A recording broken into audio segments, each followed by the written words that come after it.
Hey lovies, I know it's been a minute since I've been here, but I came with a message for y'all today, and the title of this video is how to get past betrayal.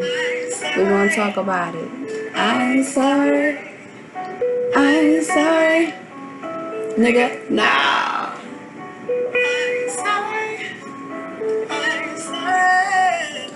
So this is a cover of I'm Sorry by Duran Bernard, and I love this cover. Shout out to Duran. You did that, boo boo. Sorry, y'all.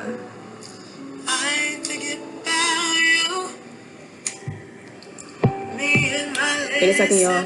This is us. I don't give a fuck, checking my deuces up. Suck on my balls, cause I had enough. I ain't thinking about you.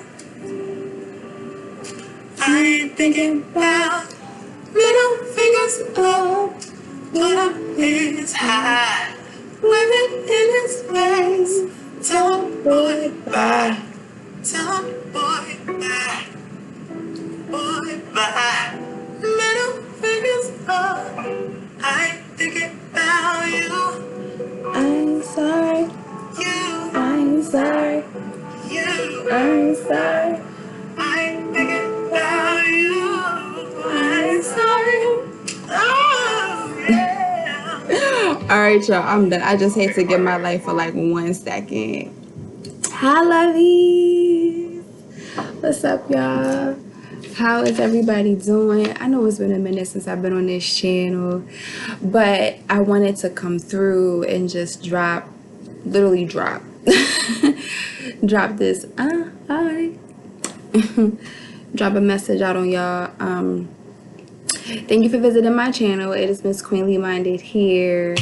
Hope that whatever I say today leaves you in good spirits, gives you some food for thought, resonates in your spirit, and you walk away, you turn the video, and you go scrolling back through YouTube, Instagram, Facebook, whatever is your vice, feeling better. So I wanted to talk about moving past betrayal, because haven't we all been here, to some extent? And we can endure betrayal many different ways through many different relationships. That could be with your parents, it could be with a friend, it could be with a lover, it could be with a husband, it could be with a wife, it could be with your children, child. It's the violation of trust that we feel invested in this person or these particular people, whether it be your family, your group of friends, associates, business partners, whatever, should be honored, especially if you holding up your end of the bargain. You being loyal, you're being honest, you're operating with integrity, you standing 10 toes down on what you believe in, you're not folding. When adversity comes, when challenge comes, when temptation comes, you remain true.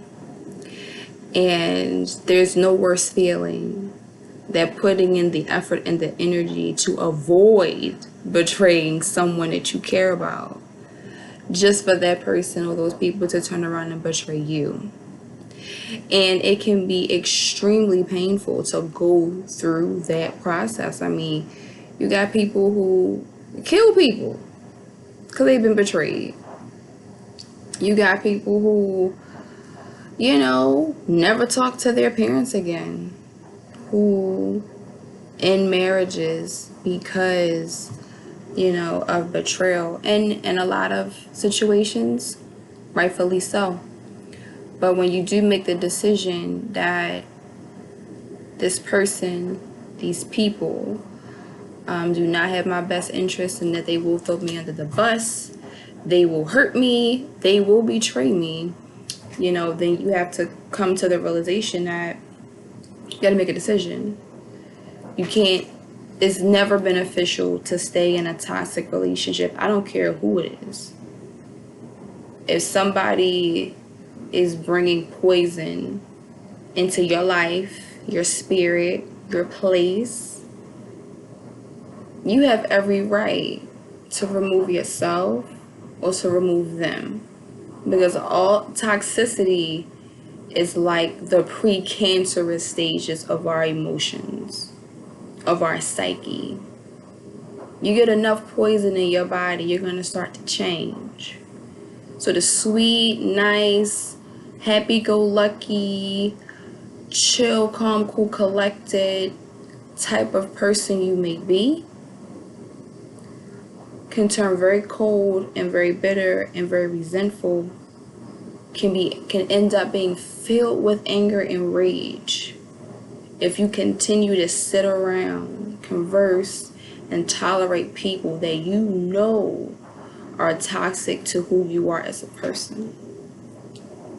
Now, as children, we're just subjected to our environment. We don't have the wherewithal to get up and walk away.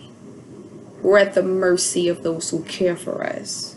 And like the age-old tale goes, don't bite the hand that feeds you. Many of us, you know, you go against your parents, you might be sleeping on the porch that night. You might end up homeless or having to live with a friend or another family member. Some parents can be that cruel to their children.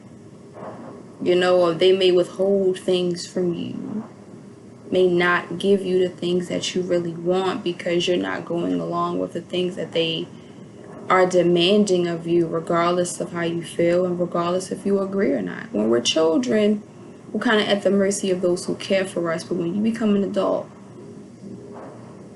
you have the opportunity and resources, if you know how to tap into them, resources to restructure your life and do something different and create a social network of people who are like-minded, who meet you where you are, who are beneficial to your personal development and your growth, and who you identify.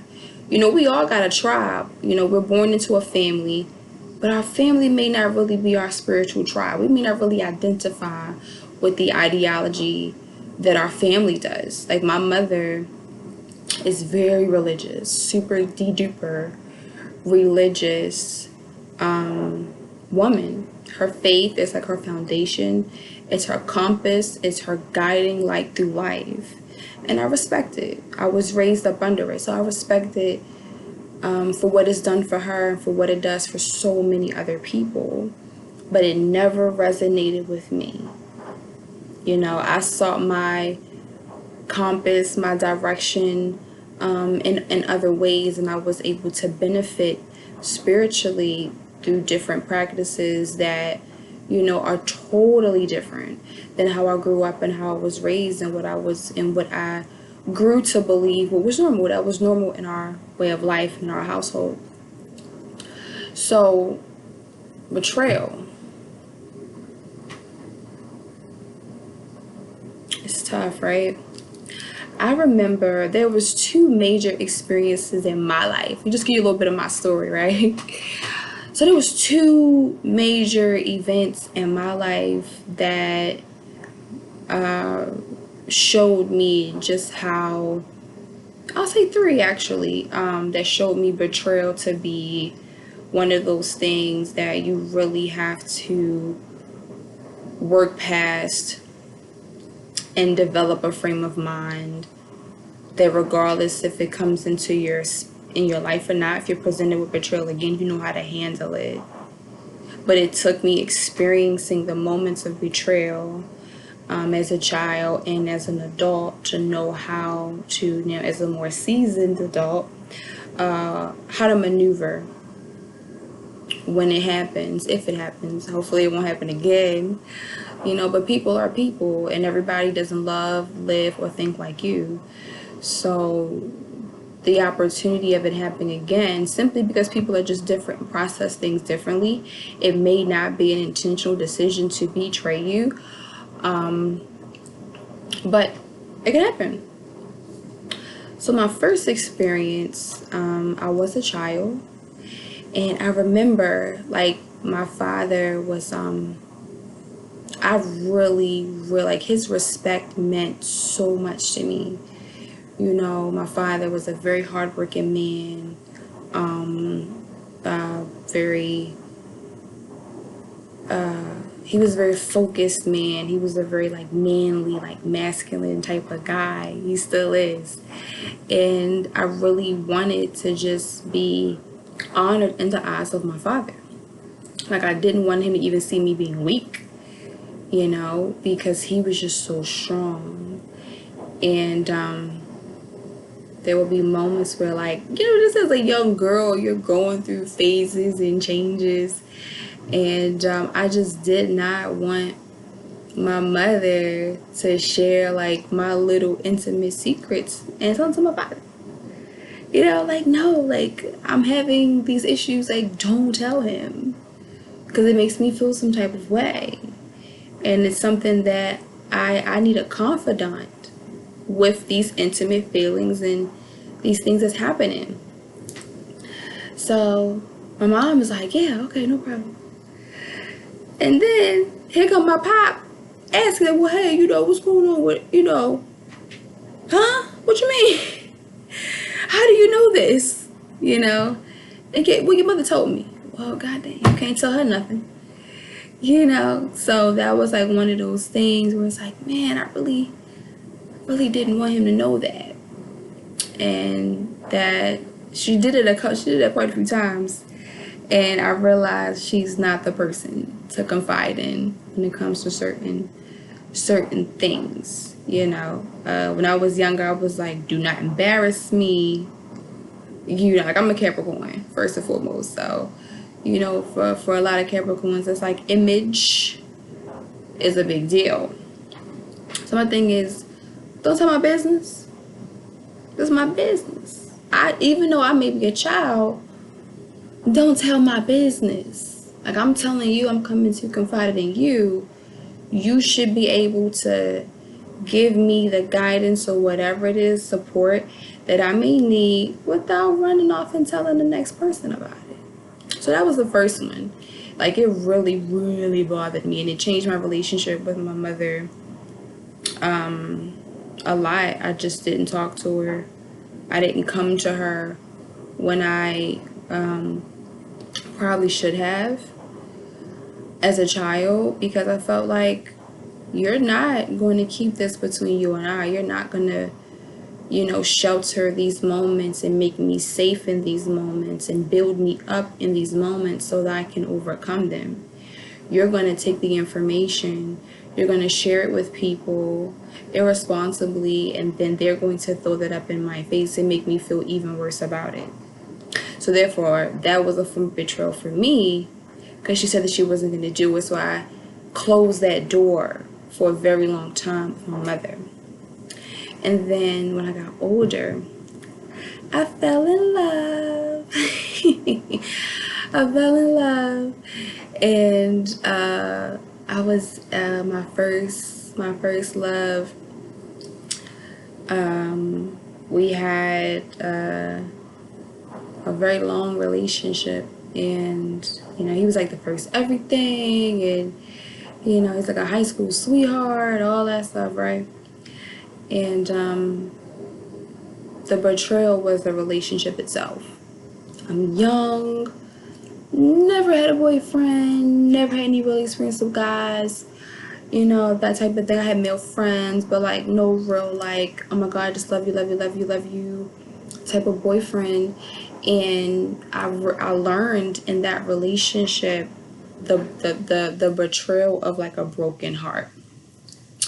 And you know, you think this person is like not gonna hurt you, they're not gonna harm you in any way, they're not gonna put you in danger, they're not gonna cheat on you, you know, they're gonna honor you, they're gonna care enough about you to not do something that's going to hurt you. So that first betrayal, first heartbreak was like devastating. Like it was devastating, you know, for me. I was young, had a lot of experience. This was like my true, you know, this person that I had really wanted to be with. and thought that I was going to be with. And when I learned that, oh, this is a lie. This isn't what I understood it to be. And that was super painful. So I learned that from those experiences that I was putting myself at the mercy of other people. I was putting my emotions, my self-esteem, my self-value, my self-protection.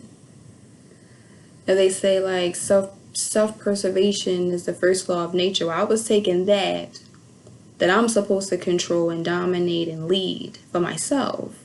I was putting that in the hands of people that I love the most, in the hopes that they would carry me and protect me and look out for me. It was a way of putting them in the position to show me that I was worthy of being loved and that I was loved. And these were the moments that they could prove it to me. I was putting that power in their hands. And I realized that is the most dysfunctional decision anybody can make, but many of us, especially women, we do it. We put our life, our heart, our womb, our mind in the hands of the people that we love, and then we get the tail end of the relationship and realize, why did I do that?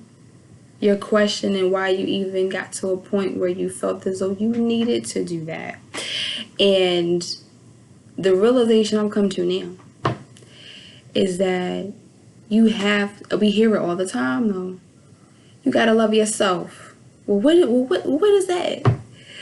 You know, we hear people say love yourself all the time. But the way I love myself is I put myself first in everything. You know, I don't compromise what I want for another person. I don't make changes to my personality and my way of life to accommodate another person. I'm not seeking anyone's approval. I'm not seeking anyone's validation. I'm not seeking anyone's acceptance. I accept myself. I can look at myself in the mirror and I see a beautiful woman looking back at me. And I will polish that woman. I will groom that woman. I will adorn that woman. And I will walk in my power, fully confident, fully capable and ready to take on the day. And I protect myself from harm by being honest. I'm going to be honest about who it is that I am and what it is that I want. I'm not making any apologies for that. And that is something that every person needs to do. For you to love yourself means you put yourself first. You can't take care of nobody else if you can't take care of yourself first. Because when you put other people before yourself, you self-destruct. You end up sick, stressed out, you know, and unable to fully care for yourself the way you desire to, that you may want to, because you're giving so much of yourself to so many other people who probably don't need you to do it for them in the first place. They're capable of doing it on their own. Our children need us, but even to a certain age, they're able to do for themselves now. So you teach them how to put themselves first and take care of themselves as a responsible teenager or responsible adult. You know, so that's one way to move past betrayal. Put yourself first. You know, put your desires, put your wants, put your needs in the driver's seat with everything that you do. Every decision that you make. Is there space for you to be who you are? Your relationship with your significant other. Are you being treated the way you want to be treated? Because we teach people how to treat us, right? If people see they can say rude and derogatory things to you and you're not going to give any consequences out, they're going to continue to do that to you. If they see that your self-esteem is low, they're going to treat you as an afterthought because you treat yourself as an afterthought. You don't feel you're worthy to sit at the table with certain people. You don't feel worthy to walk into this room. You don't feel worthy to be around these people or to do these things. Your confidence just isn't high enough to move within this realm, so you regress. People can see that about you. And when they see that about you, they're going to treat you in accordance to how you feel about yourself because it's evident. Talking down about yourself, undermining yourself, sabotaging yourself. Other people can see that you're doing that. You know what I mean? And when that's happening, they're judging you. They're judging you too. They're picking apart things about you that's going to be beneficial to them because you see yourself as less than. You're more likely to be used and manipulated because you think that you're less than. And nobody wants to feel less than. So if I can make you feel better about you, I now have an investment in you. And that gives me leverage to take advantage of you. Because you don't know yourself. And you don't know yourself because you're not putting yourself first. How do you put yourself first? I'm glad you asked that question. You put yourself first by doing what you want. What do you want to do? I mean, really, what do you want to do? Whatever that is, you do it. You find a way to do it, and you don't make no excuses for it. You don't make no apologies for it. You don't let nobody stop you. You don't let nobody talk you out of doing it. If somebody is hating on you, you accept it. Okay, thank you, but I think differently, and you continue to move on with what you want to do. That's how you do that. You don't accept no for an answer. Because one person's no, there's 10,000 other yeses. Find the right one to say yes.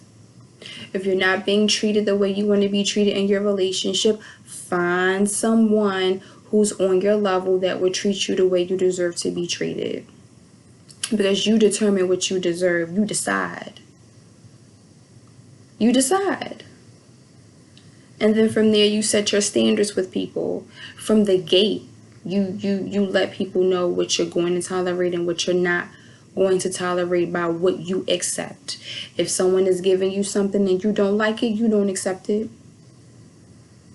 If you're talking to a guy, like for my ladies, if you're talking to a guy and like let's say it's a new relationship, right? Or just like a new fling, a guy that you're talking to, you may not take him too seriously, but he's shown interest in you. And, you know, now he's trying to get to know you. And he says, hey, Brittany,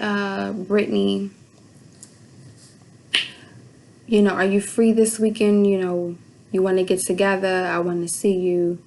Like, okay, yeah, I'm not busy this weekend. What do you have in mind? Well, whatever you want to do. Okay. Tell him what you want to do.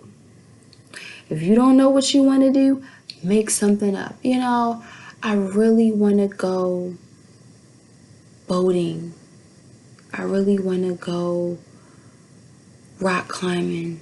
I really want to go to the beach this weekend. I want to go to Ruth Chris.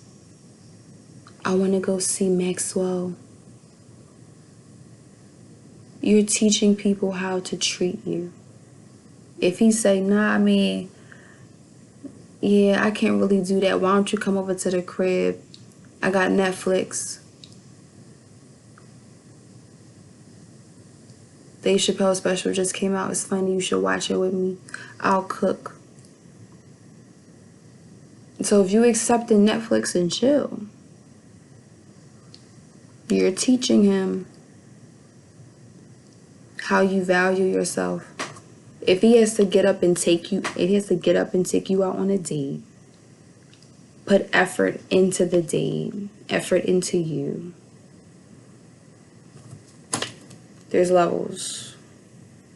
The way he perceives you having to do this to gain access to you, which is spending money, investing his time, investing his energy and his resources to spend time with you, versus you coming to his place to watch a movie and eat the food that's already in his refrigerator, that's probably leftovers, or some other girl bought it and cooked it. You're teaching them how valuable you see yourself.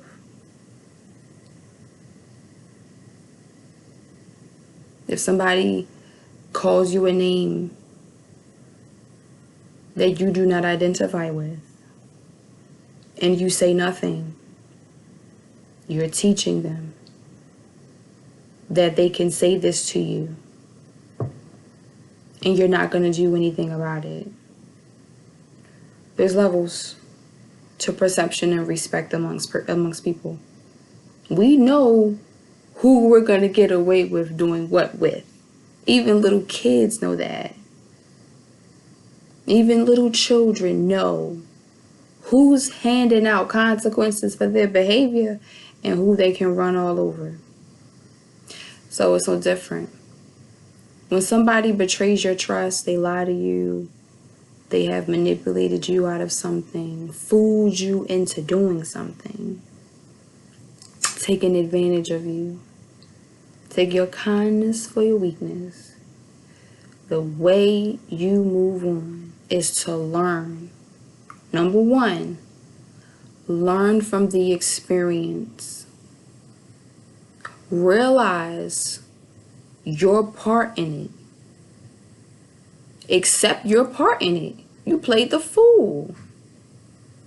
Maybe you were a little too easy. Maybe you were a little too naive. Maybe you were too nice, too giving, too accepting, and didn't deserve it. You know what I mean? Realize your part and take responsibility for it. And 3, don't allow people that close to you. People should only have access to your heart who are worthy. In my opinion, no one has access to my heart other than my children. That's it. Everybody else will be treated with respect. They will be treated accordingly. They will be treated with respect, dignity, accordingly, friendly, all of that. But love, real true love, is unconditional. And the only unconditional love that I know is between God and creation, parent and child. So the only kind of love I'm handing out is love for what is mine. Everything else is circumstantial. Everything else is conditional. Has conditions to it. Getting access to it. Revoking access to it. Spending time with it or not. All of that. And as a woman, I love maternally. I love through my womb. That is my scope. That is the directive that God has given me on how to love. And you look at how a mother loves her children in relation to how she loves other things, they're parallel. You love your child. How do you love your child? You take care of them. You make sure you protect them. You make sure they have the things that they need. You give them the things that they want and that they desire. You support them. You coach them. You cheerlead for them. You're patient with them. You forgive them over and over, mistake after mistake, Because after all, they're children. They're developing into adults. And God has given me as a mother the righteous position to guide their life, to walk hand in hand with them through life, to support them and encourage them till death do we part. And my heart won't let that go. My conscience won't let that go. I could never turn my back on my children. It's unconditional. And to me, that is real love. Now, of course, just like you can have 10 kids, you can love 10 people. But you have to be careful and put it in proper context when you are treating people lovingly in your life. You only give them so much access to you. You only give them so much knowledge about who you are. And when you are doing that, you do this over a course of time. And everything that you reveal and you give over to someone should be earned. It should be earned. It shouldn't be laissez-faire. It shouldn't be free. It shouldn't be just given without any reciprocity, without any benefit or reward. This person can walk up and leave you tomorrow and never come back. That's not likely with your children. That's not likely with your parents. The bond between mother and child, father and child, is one that rarely breaks. Even if there is distance. Even if you never knew your parents. There's always this undying desire to know who they are and where you came from. And if they love you or not. Because that bond is unconditional. It is what made you who you are. That's something that is very important. And that the lines of love, as we give it, especially as women, they blur with our lovers. A lot of time we're loving our lovers in a similar manner like we love our children. And it's backwards. It's ass backwards, excuse my language. But it is. So that's my 2 cents for today, lovies. And I just want to say, for any person who has experienced heartbreak, betrayal of any type, of any kind, with any person that you really, really cared about and you really, really wanted in your life, look yourself in the mirror and tell yourself that you are absolutely worthy of being loved, being protected, being honored, and being respected. And if anybody was dumb enough, foolish enough, crazy enough to violate you in that way, it's their loss. There's a billion trillion people on this planet. If God gives you 90, 100 years on the planet, you'll never be able to put your hands on every single one. But trust and believe there's plenty of people who will do all of the things I just named for you gladly, willingly, excitedly about it. Trust me, I have been there. And at this time in my life, I couldn't be happier with my circle. The people that surround me love me genuinely, and they reassure me every day, and everything that they do just confirms how genuine they are. But they did not come into my life until I loved myself more than I ever had before. When I put myself first in my life, people put me first and treated me how I was treating myself. They understood their boundaries.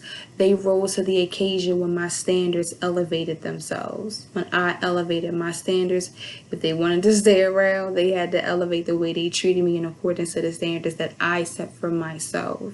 You have to do the same thing. And trust me, everybody ain't gonna like it. But the ones who don't like it and who can't get with it, they're not for you. It's easy to see, oh, okay, you're not for me, that's fine. But there's 10,000 other people who are. The people, the mothers who birthed us are a vessel. It was intended for you to come into this world.